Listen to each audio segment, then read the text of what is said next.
Now, some interesting things did happen over the week. Some weird comparisons that came up in my algorithm. Um, Draymond Green and Kenyon Martin are beefing, unfortunately.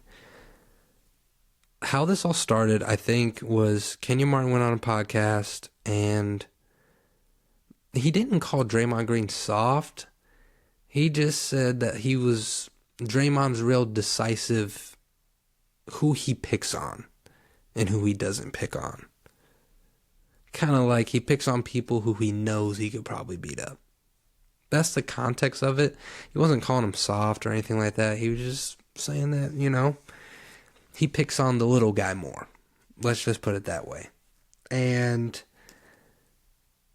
Draymond went back at him and pretty much pulled up his stats. Compared him to what he didn't have.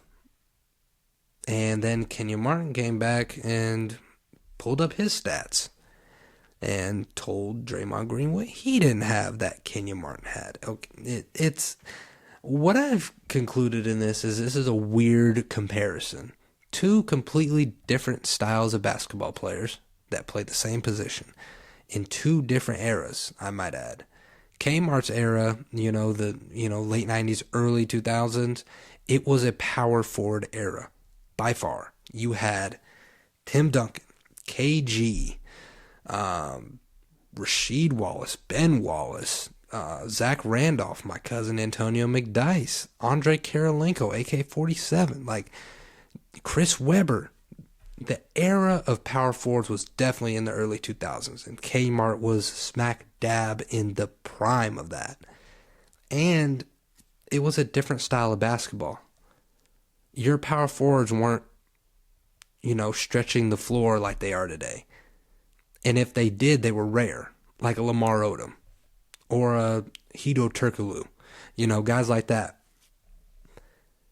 In Draymond's era, if you can't shoot or pass or dribble at the four position, you probably won't start.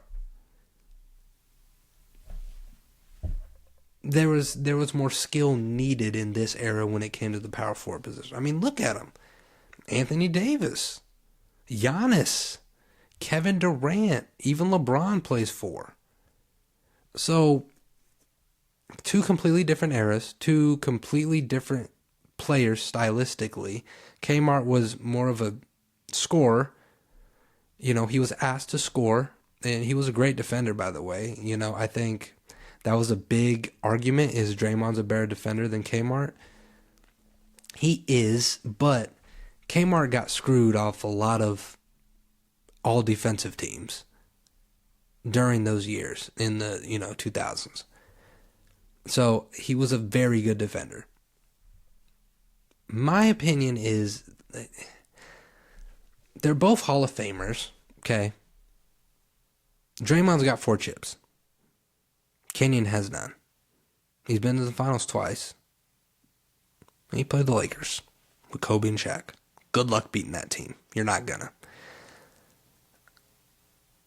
The argument in my generation is who has more rings? You guys do it with Jordan.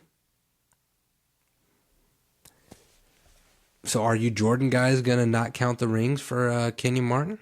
Because that's pretty much his age group is Jordan guys. 6 rings. That's what you guys say. Draymond has 4. He has none. Draymond has DPOIs. He has none. Draymond can guard 1 through 5. I'm not saying Kenyon can't, but not at the level Draymond Green does. And listen, I know this is coming from a Warriors fan, but Draymond Green has pissed me off a lot, okay? He gives me the most stress every time I watch a Warriors game. Every time. But I will say this about Draymond. We don't have 4 championships without him.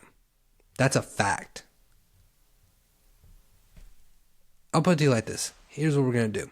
Here's how we can try to see who's better. And I want you guys to, please If you agree with me, tell me. If you disagree, tell me too. Because I would like to know. If you put Kenyon Martin, prime Kenyon Martin, on this Warriors team, do we win 4 championships? I don't think so. If you put Draymond on that New Jersey Nets team with Jason Kidd and Richard Jefferson, does that team have a better record? I don't think they would beat the Lakers, but would they have a better opportunity of winning a championship? I think so. Simply because he does more than just score. Now, he can't score like Kenyon, that's a fact. But he does everything else better. He defends better. He play makes better. He passes better. He communicates better. IQ's better. Shooting, they both weren't the best knockdown shooters. But I'd say Kenyon would be a better shooter than Draymond.